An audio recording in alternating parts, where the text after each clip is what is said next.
Ассалаумағалейкум құрметті құрылыссүйер қауым, армысыздар қазақ елі. Мынау енді көріп тұрғандағыздай Думандағы объектіні Құдай қаласа біттік. Ерай құрылыс жігіттеріне үлкен рахмет.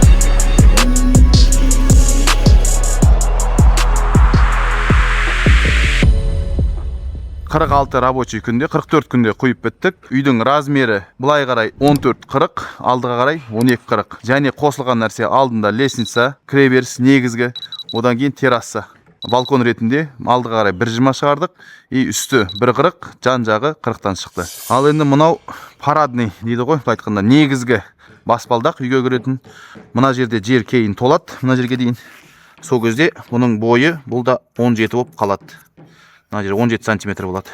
Қалғаны 17, 30, 17, 30-бен шығардық бұл лестницаны. Ана жердің уровень алған кезде осы жерге тоқтайды. Мына жер енді өзінің айтқанда планировкасы бойынша кейін енді бір гүлма бір нәрселер болып тұрады ішінде. Сол үшін қалдырған. Бұл лестницаның жақтауы болып қалды. Былай қарады лестница түсіп тұр. Мынау негізгі кіреберісі осы жер бұл үйдің. Мынау терраса бола ма енді планировкасына байланысты. Мына жер енді бірінші этажымыз. Бәрі стандарт. Енді бұл жерде айта кететін нәрсе сіздерге. Ригель мен ригельдің ортасы, айтқанда колонна мен колоннаның ортасы 4,60, 5,10, 5-тің шамасынан аспағаны жақсы. Асса да ештеңе қылмайды, бірақ мынаған салған арматураны ертең екіге бөліп бүтіндей саласыз. Сол кезде арматураның расстояниясын есептеген жақсы да, арматура біріне қабысуын. Мына жерде бізде сәл қиынырақ туғызған арматураны есеп бойынша алдық. Одан кейін бір-бірін басына 10-15 сантиметр өткіздік, 20 сантиметр өткіздік, 20 өткіздік те, соны қайтадан арматурмен жалғадық. Негізінде енді бүтін өткеткені жақсы, арматураның көп қабысу керек те, 70-80 сантиметр қабысу керек былай айтқанда. Сол жағынан колоннаның орталары жақын болған жақсы. Мынау екінші этажға көтерілетін баспалдағы. Біз осындай оптимальный вариант деп қабылдадық. Көбінесе мына жерден ригель тесіп қояды да, лестницамен бірге қояды.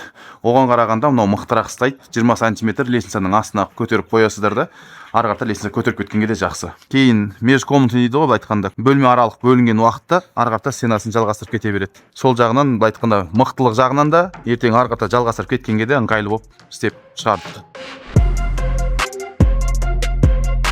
Көріп тұрғандарыңыздай колоннасы 40-40 стандарт, енді бәр жерде солай.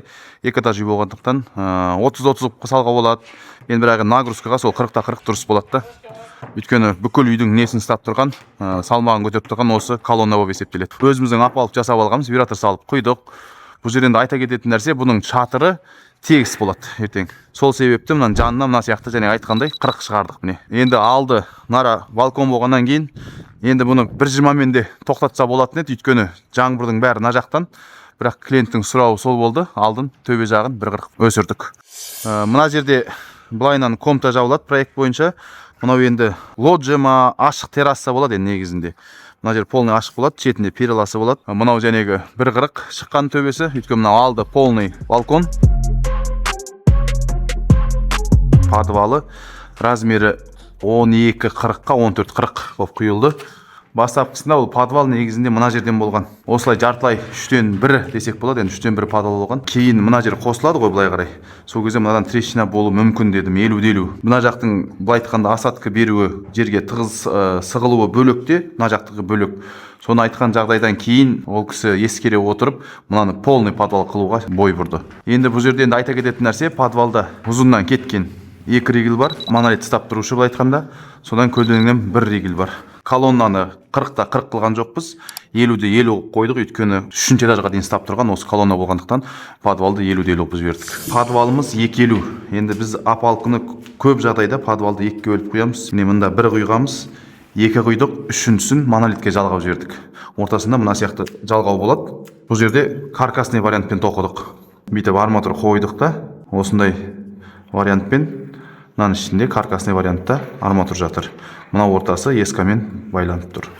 Осылай вариантта подвалды құйып шықтық. Бір слой осылай құйып алдық. Содан кейін мынадан арматура шығарып кетеміз бүйтіп. Содан кейін екінші құйып алған соң мына арматура үстіне тығамыз да қайтадан екінші слойды құйдық былайынан. Одан кейін үшінші слойы жәнегі монолитке біріп кетті. Бұл жерде арматура шығып тұрды, былайынан бүйтіп монолит кетті.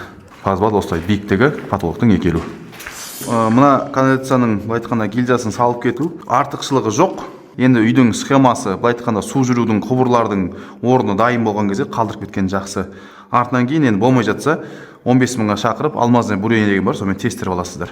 Подвалдың несі келеді де, міне жоғары қарай бірінші этажға осы жерден көтерілетін. Міне мұнда біреу қалдырды, мұнда біреу қалдырды. Мұның бәрін қалдырып кеткен жақсы, себебі артынан кейін каждый оптом деп былай айтқанда шақыратын болсаңыз, әрқайсысы нарықтық бағамен 10 мың теңгеден ба 7 мыңнан тесіп береді. Қазір қараңыз, біреу, екеу, үшеу, төртеу, бесеу, алтау, жетеу деген сияқты ғой.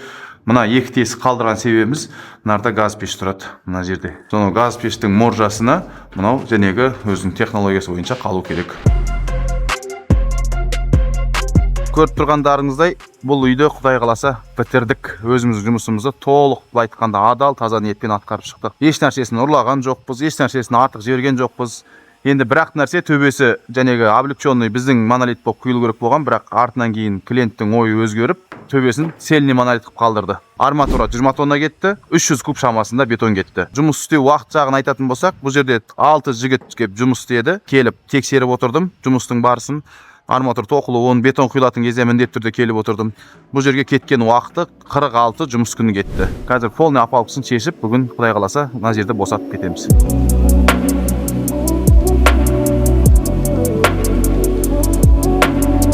Ассалаумағалейкум. Биылға үй бастағанбыз, Құдайға шүкір. Монолитін, сыртқы осы жұмыстарын осы жігіттермен танысып, Айдынмен танысып, Айдынға табыстап, сеніп жасатқыздық. Жігіттерге үлкен рахмет. Өзі келіскен уақытта сапасы өте мықты жұмысын жасап берді. Толықтай жігіттерге ризамын. Енді олар да маған риза. Сол жақсы, бәрі ойдағыдай шықты. Жаңағыдай качествосы өте ұнады өзіме. Оның үстіне маған бұл жігіттердің бір ұнаған сәті бұл бір ақшаға келісесің. Одан соң барлық соның ішінде жаңағыдай көп, құралдар, барлық жаңағыдай майда шүйде көп, уақытты алатын, ақшаны алатын істердің бәрі соның ішіне кірген екен. Соған үлкен рахмет. Енді мына жігіттерге алдыда биік-биік үлкен-үлкен жобаларды бітіре берсін. Адамдардың осындай рахметін алып, жаңағыдай ниетіне сөйтіп көмектесіп жүре берсін. Бәріңізге рахмет. Ал Беке, ассалаумағалейкум. Уағалейкум салам. Ал құтты болсын. Рахмет. Біз де саған ризамыз, сіз де риза болсаңыздар. Рахмет. Енді Аллаға шүкір, әр нәрсенің сәтімен, уақытымен көріп отырғандай мына объектіні бітірдік. Бекеңнің енді өзінің Аллаға деген ниеті шығар. Бәрі ойдағыдай болды. Енді аз-маз арматура қосылды бұл жерде. Енді өйткені сүрінбейтін тұяқ, жаңылмайтын жақ болмайды дейді ғой. Енді бір есептерден шатыс кетті, бірақ енді бұл жерде Бекең өзі көріп отыр ғой. Бір зат клиенттен алмаймыз. Шама келсе қосамыз, енді ұсақтың заттарын бәрін өзіміз әкелеміз. Сіз басыңыз тек сізде әкелетін бетон, арматура, визалка, катынка. Қалған нәрсе бізден. Жақсы, өте рахмет, Әреке. Болды ма? Ал құтты болсын. Айтқан сөздің бәріне сол шын ниетпен айтылып жатыр. Айдынмен уже бір жарым айда жолдас болып қалдық. Жігіттердің бәрімен жолдас болып қалдық. Рахмет. Істерің алға баса берсін енді. Ерай құрылыс жігіттеріне үлкен рахмет.